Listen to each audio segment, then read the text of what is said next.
What up, everybody? You're now tuned into Jaguars Daily. I'm your host, Brandon Lampley, and I'm here to give you Jags News Daily. What's going on, family? How's everybody doing? Appreciate you for tuning in. Hey, got a football fix for you, served up piping hot and ready. So let's get straight into it. News coming out of Jaguars camp. Chris Rodriguez Jr., former running back of the Washington Commanders. Man, I can't wait till they change that Commanders. It's never sounded right. Just blech off the tongue, man. Just ridiculous. He signed with the Jaguars, of course, 2 years, 12 million. One of the significant things about that was the amount of money, because I saw what Pacheco. I think Pacheco signed for like 2 million or something like that. It was like 1.8, something like that, and he got 6 million a year, so that's not nothing. So the role that I'm guessing that Chris Rodriguez is going to play is fairly significant, even though Tootin is going to have every opportunity to be the lead back. But I be honest with you, didn't know much about Chris Rodriguez Jr. Hadn't watched him hardly at all. Seen a few highlights here or there from him last year when he got to play.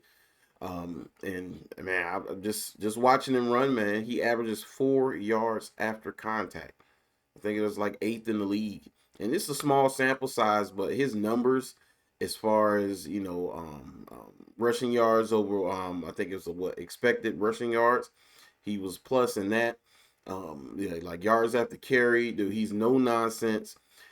He is what the element that the backfield was missing last year. So he's coming in and giving you an element that they didn't have last year. They didn't have a guy you can give the ball to, one cut and go, because that's what Chris is going to be. Oh, and of course, he had this family ties there with Liam Cohen. He was back at Kentucky in college. So this is a reunion for Liam and Chris Rodriguez. But man, I like the move. I like the move, especially after watching some of this tape. I've advocated for a back like him. That's why I talked about a Katron Allen in the later rounds in the NFL draft. But Chris Rodriguez fills that role. He does. He fills that role. And I don't think that, I don't think Tootin is like yo, it's Tootin and everybody else fall up under that. It may start that way, but Chris is gonna have every opportunity to be the lead back. Yeah, I think so. I think they're gonna go with the hot hand. That's just how it's gonna go. I mean, because we've seen them do it, right? We've already seen them do it at multiple positions, right?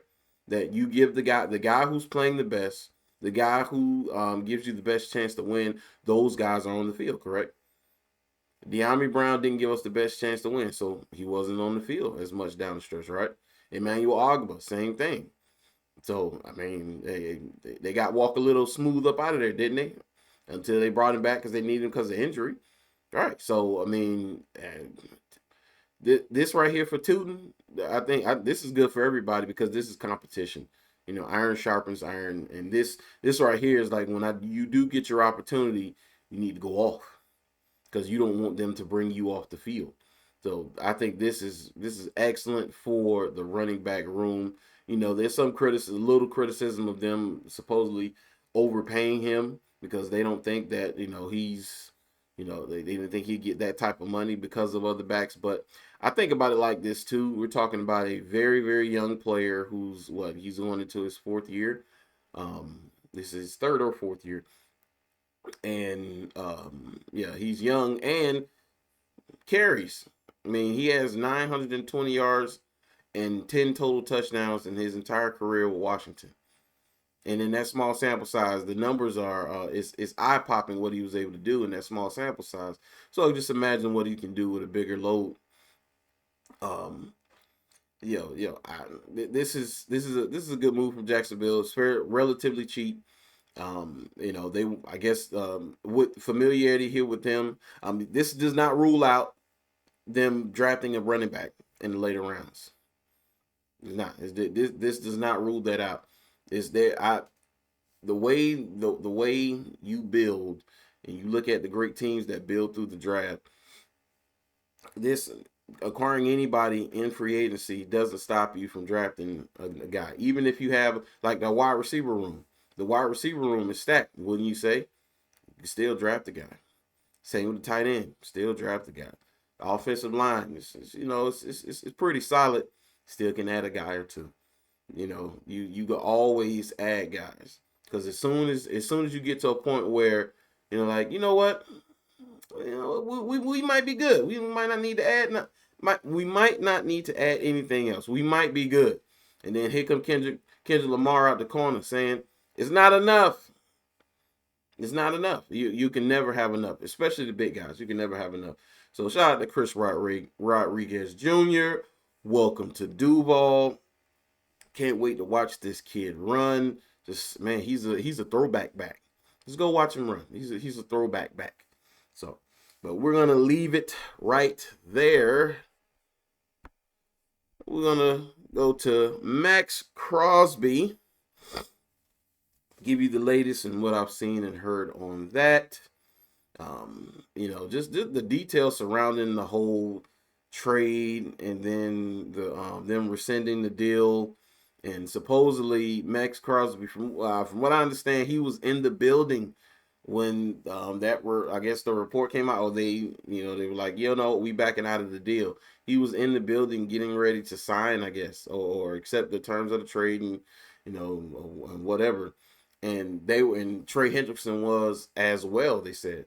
So people are thinking this like, okay, they had buyer's remorse, they got cold feet, and got in touch with, was talking to Trey Hendricks the whole time, figured out that they could get him, and then rescinded on the deal. And it's a bunch of different conspiracy theories around how they operated and what they done. Then you have them saying that Eric DeCosta, the GM, lied to the Eagles about Jair Alexander and his knee, and how his knee was pretty much bubblegum, and he lied about that. And so it's becoming a whole thing. But with Maxx now, he's going back to Vegas, and it sounds like he may be staying there now. Yeah, it sounds like he may be staying there now, and I could kind of get it too, because now this is the thing, and I said this on the last episode. Whatever that price that the Raiders wanted and they got from the Ravens, you're not getting that price no more. Absolutely not. Teams would be crazy to give up that price, especially now. Because the Ravens backed out for a reason. They said it was a failed physical, and I guess looking at his chart, his knee or whatever, and seeing that whether it's degenerative or they didn't like what they saw, especially for the next couple of years, long term, looking down the road, and they about to pay this hefty price, and then eventually you're gonna have to pay him. It is what it is. So now the asking price is not the same now. It's not the same. Now, I'm sure teams are on the phone once again with them. If I'm Jacksonville, I'm still on the phone trying to figure out what's up. But for now, until the deal gets done, he's staying in Vegas. Now, I believe that he's probably still going to be gone by the trade deadline mid-season or later in the year and into the season. I think he's going to be gone because, now he wants to be gone. Do you think that they're going to win many games next year? They're going forward. You have a new coach, and you're probably going to have Mendoza at quarterback, maybe. Who knows what they'll look like, but it sounds like that relationship is over. He was already pissed off with them when they shut him down last year. So it's hard for me to imagine that all is well now. It really is. It's really hard for me to imagine that all is well. I think that relationship is still going to end, and he's going to be out of there by the trade deadline. And then let's say it is the trade deadline, and or he just straight up the reports come out that he wants out, and I gotta go. You need to let me go. You need to trade me somewhere else, which has already been said. But now that he's going back, he reiterates that point, like, hey, I'm still looking to be moved. Now you got to move him, and you're got to move him for much less than what you were going to move him for the first time because of the failed physical. It's just what it is. It's how the cookie crumble, man. That's how the game goes. It is. That's how it goes, man. So, but we're gonna leave it right there, and that actually ties into our next topic: the defensive line. And there's still plenty of guys that are options at the edge. So just, I mean, I was looking at this list of edge defenders that's left, and a lot of them, Jacksonville may not have much interest in, but some of these veteran options are very interesting. Like a Kyle Van Noy, dude still can play. Man, the ageless wonder. You roll off the couch and get me 8 sacks is Jadeveon Clowney. Hassan Reddick, Cameron Jordan, man, Von Miller. Okay. Dante Fowler Jr. is still in the league, man. That is crazy. Shout out to Dante, man. Shout out to Dante. Samson Ebukam. One of my personal favorites, AJ Epinesa. I remember when he absolutely wrecked Cam Robinson when Jacksonville went over to London. I think that was in 2023. Yeah, that was in 2023. Went over to London and beat Buffalo. But in that game, Epinesa, he beat the dog stuff out of Cam Robinson, man. It's just what it was, man. It was amazing to see, and I had never even heard of Epinesa. I hadn't pay attention to Buffalo's roster like that. So you'll see a guy here or there, but he's not a name. He's a name. He was a name after that day. He was a name after that day. Brandon Graham still in the league. Yeah. Danico Autry. Well, we already went down to Emmanuel Ogba trail. So it is what it is.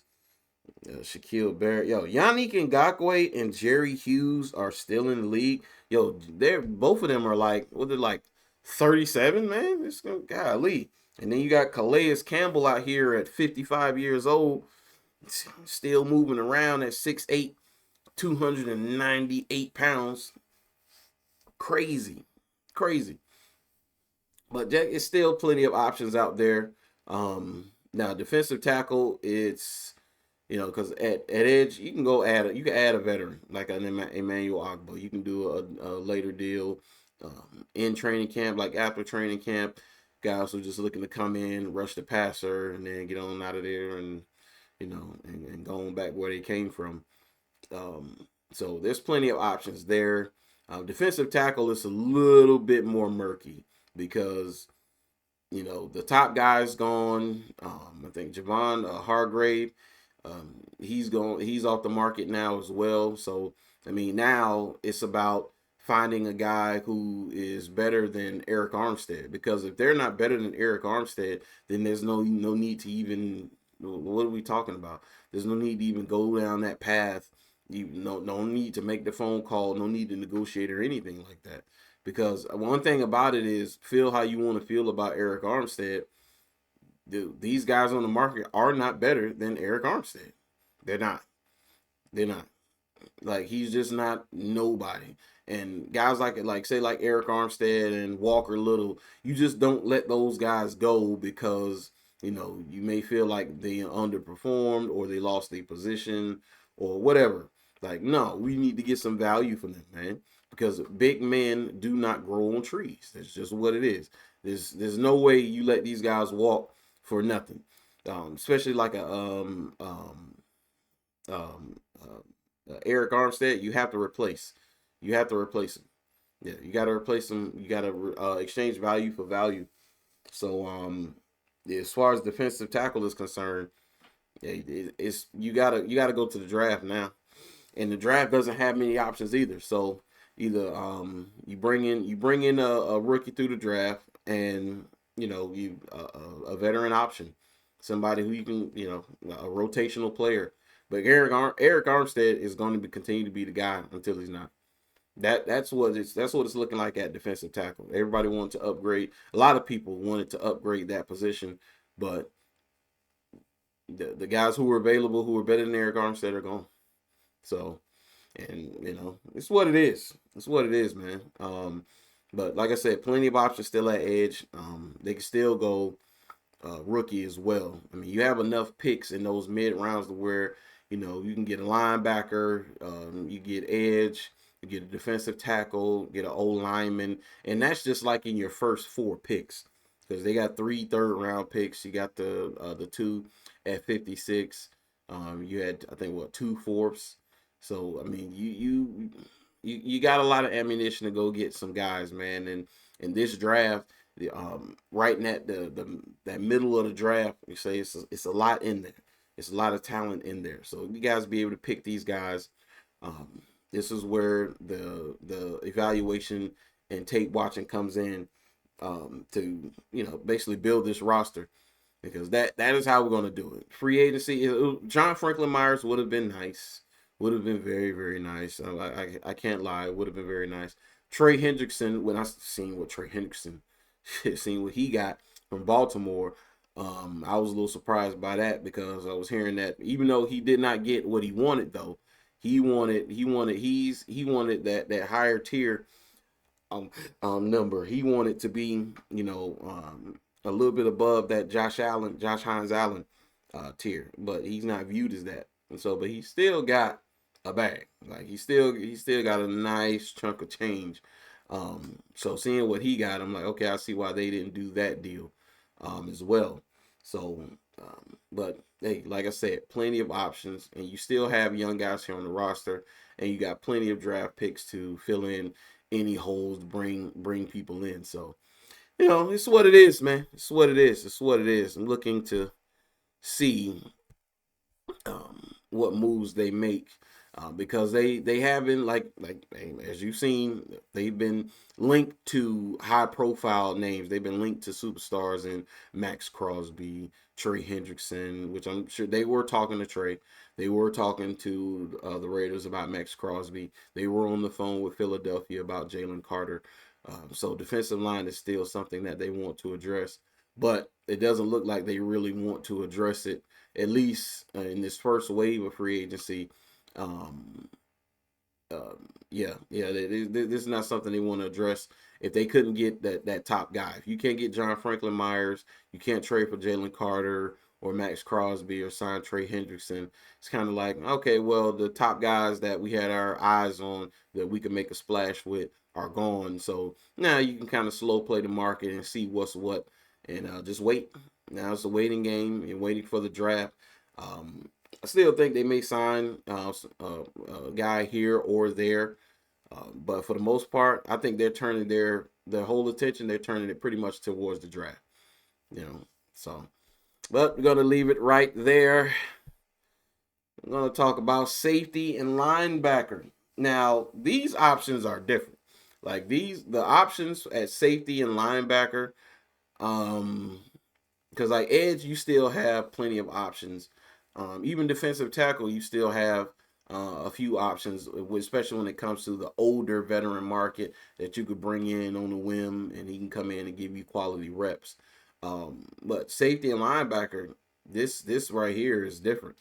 So you're looking at this as safety veterans versus rookies, and why would I bring in like Dewey Wingert? And shout out to Dewey, man. Shout out to Dewey. It was always the Jags, man. I'm gonna miss Dewey. Dewey got a lot of criticism at times, rightfully so from time to time. But man, Dewey made himself into especially coming. I think it was he was undrafted. He turned himself into an excellent player, coming especially being undrafted. But he signed a 1-year deal with Arizona. 3 million, 4 million, it can be its eventual worth. It can be worth up to 4 million. 1 year's 3 million, worth up to 4 million. Yeah, it took me a minute to get that out. Yeah, you could do that as safety. And maybe it's something along those lines at a veteran linebacker, but no, there's no need to. No, there's no need to, because now you can go linebacker as early as 56.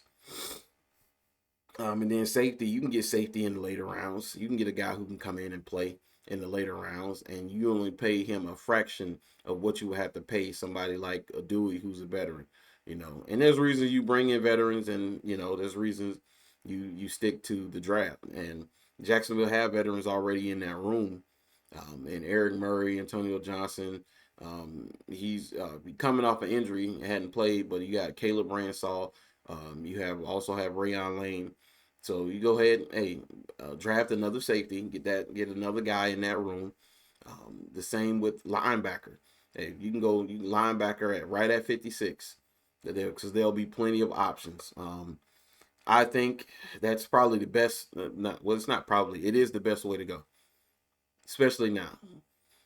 Every now and then, once you get into camp and you may have an injury here or there, or maybe guys are not up to snuff, and you need to make a move. There'll be plenty of options as far as the aftermarket for veteran players that you could bring in who can give you quality play, for a short period of time. So, but hey, that's what we're looking at right now. I don't expect Jacksonville to make any more headlines, really, because the options that they were looking at and linked to, it's all been kind of died down and resolved. There is that situation that you continue to monitor in San Francisco with Trent Williams. Um, he's at an impasse with them because he wants his money and they want to, restructure. And he's like, no. So, the 49ers have to do something because they can't continue with that salary. Even though he's 38, look here, man. We talking about if one of the best tackles in all of football, if not the best. And that's all a matter of opinion. But it's still an option. So, but yeah, I will continue to monitor that one. You can get a Trent Williams, especially on the cheap. Absolutely, go ahead, bring him in. Bring him in. Go ahead, have him snug right there at left, and then move Cole Van Lannon to right guard. Got Ezra Cleveland at left guard, Hainsey at center, Anton Harrison at right tackle. And that's what it'll be. And then your backup guard and tackle, your swing tackle, is Walker Little. It's what it is, man. So I would definitely take that as well. There's a couple of veterans that are like that. There's even been ideas of floating around of bringing Calais Campbell back. It's something. It's nice to think about, but it's something that's late in the process that you will see the mayor come back to Duval. And the mayor was here back in the building. I think about it, thought about it fairly often after it happened, and he left. And pretty much it was like, man, they're really not trying to let him compete. They're like, our guys are our guys, and you're gonna play this role. Nah, man, let the best man play. Yeah, it's what it is, man. But we'll see what goes on. I keep you guys abreast of the situations. I appreciate you for tuning in. Make sure you like, share, and subscribe. Follow me on all of my social medias. Once again, my name is Brandon Lampley. And shout out to my new subscribers. Love you guys. I appreciate the hype you guys have been giving the channel. And love it, man. I heard you guys been sharing. My people been sharing it. Hey, man, we're going to keep rolling. We're going to keep rolling. I'm trying to give you this quality content. Hey, I see all the, some of the comments. It was like, oh, he's T-Wig Jr. Hey, man, it's what it is. And it's funny, I didn't find T-Wig until about like 2024. I've been doing this since 2018. So, yeah, and listening to T-Wig, I'm like, man, I have those same thoughts. Like, why aren't they doing this? Why aren't they doing that? This is obviously a problem. Why isn't it being changed? I was like, I found somebody who's making some sense.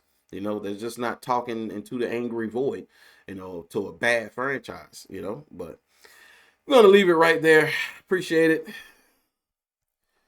I'll talk to you guys later, man. We'll be back with more videos. Any news with the Jags, I will keep you updated. Until next time, I'll talk to you guys later, man.